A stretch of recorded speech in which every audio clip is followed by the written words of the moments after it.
జనసేనలో జగడాలు ముదురుతున్నాయి. అసమ్మతి పెరుగుతోంది. అప్పుడే అధికారం దక్కి ఏడాది గడవక ముందే ఆ పార్టీలో అసమ్మతి శిబిరాలు కూడా సమావేశాలు నిర్వహిస్తున్నాయి. అధికారం అనుభవిస్తున్నటువంటి వాళ్ళ మీద కారాలు మిరియాలు నూరుతున్నాయి. దీంతో ఈ వ్యవహారం ఎక్కడి వరకు దారితీస్తుందో అనే చర్చ మొదలైంది. పవన్ కళ్యాణ్ ప్రాతినిధ్యం వహిస్తున్న కాకినాడ జిల్లాలోనే ఇప్పుడు జనసేనలో కుంపట్లు రాజుకుంటున్నాయి. అసమ్మతి సమావేశాలు జరుగుతున్నాయి. అంతా గుంపుగా ఇప్పుడు ఎదుటి పక్షాన్ని ఢీకొట్టడానికి సిద్ధమవుతున్నారు. అంటే జనసేన పార్టీలోనే వర్గపోరు బహిర్గతమవుతుంది. దీంతో ఈ వ్యవహారం ఎక్కడికి దారితీస్తుందో అనే చర్చ మొదలైంది. కాకినాడ జిల్లాలో కూటమి అధికారంలోకి వచ్చిన తర్వాత అనేక కీలక పదవులు కొందరు నేతలకే కట్టబెట్టడం మీద చాలామందిలో అసంతృప్తి రాజుకుంటుంది. ముఖ్యంగా కాకినాడ జిల్లా జనసేన పార్టీ అధ్యక్షుడిగా ఉన్న తుమ్మల బాబుకి ఏకంగా 5 పదవులు దక్కాయి. చాలా ఆసక్తికరంగా చూడాల్సినటువంటి విషయం. ఆయన ప్రస్తుతం పెద్దాపురం అసెంబ్లీ నియోజకవర్గ ఇన్ఛార్జిగా ఉన్నారు. ఇటీవల పిఠాపురం అసెంబ్లీ నియోజకవర్గ ఇన్ఛార్జీలుగా నియమించిన 4 కమిటీలో మెంబర్గా కూడా ఉన్నారు. ఈ రెండు కాకుండా DCCB చైర్మన్ హోదా కూడా ఆయనకే దక్కింది. దానికి ముందు ఆయన కాకినాడ అర్బన్ డెవలప్మెంట్ అథారిటీ పదవిని కూడా కైవసం చేసుకున్నారు. వీటన్నిటికీ తోడు జనసేన అధ్యక్ష పదవి. ఇట్లా 5 పదవుల్లో ఒకే నాయకుడికి ఎట్లా ప్రాధాన్యత ఇస్తారు అన్నది మిగిలినటువంటి వాళ్ళ ప్రశ్న. ఇలా ఒకే నాయకుడికి అన్ని మార్లు అన్ని కీలక పదవుల్లోనూ ప్రాధాన్యత ఇస్తున్నటువంటి తీరు మీద తీవ్రంగా కలత చెందుతున్నారు.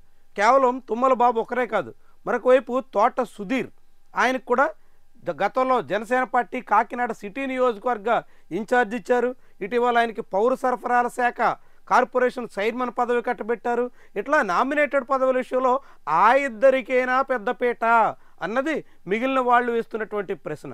జనసేన పార్టీ ఆవిర్భావం నుంచి పార్టీ వెంట నడిచి పార్టీ కార్యక్రమాల్లో అనేక రకాలుగా కష్ట నష్టాలు కోర్చినటువంటి వాళ్ళకి ఎక్కడ ప్రాధాన్యత ఇవ్వరా అనే ప్రశ్న ఉదయిస్తుంది.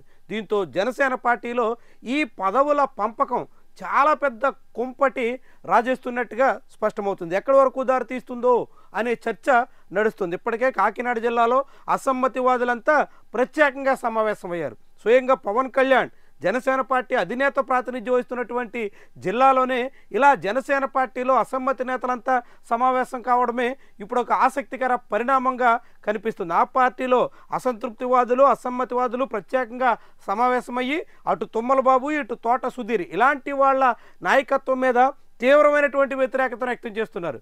వైఎస్ఆర్సీపీ నేతలతో కుమ్మక్కయ్యి వైఎస్ఆర్సీపీ నాయకులతో కలిసి ఇప్పటికీ అక్రమ రేషన్ బియ్యం తరలింపు వంటి వ్యవహారాల్లో కీలక పాత్ర పోషిస్తున్నటువంటి వాళ్ళకి జనసేనలో పెద్ద పదవులు ఇస్తారా అనే ప్రశ్నను వేస్తున్నారు. దీంతో ఈ వ్యవహారం ఎక్కడి వరకు దారితీస్తుందో, కాకినాడ జిల్లా జనసేన పార్టీలో ఎంత మేర కుంపట్లు రాజేస్తుందో, ఇది పవన్ కళ్యాణ్ కుర్చీ కిందకి నీళ్లు తెచ్చేసే పరిస్థితి కూడా తీసుకొస్తుందేమో అనే చర్చను చాలామంది లేవనెత్తుతున్నారు. అయినప్పటికీ పవన్ కళ్యాణ్ తక్షణమే కోలుకోకపోతే, తన పార్టీలో పరిస్థితులను పూర్తిగా చక్కదిద్దుకోకపోతే, పార్టీ నేతలకు కార్యకర్తలకి మధ్య ఉన్నటువంటి గ్యాప్ తొలగించుకోకపోతే జనసేన పుట్టి మునగడం ఖాయం అనే మాట బలంగా వినిపిస్తోంది.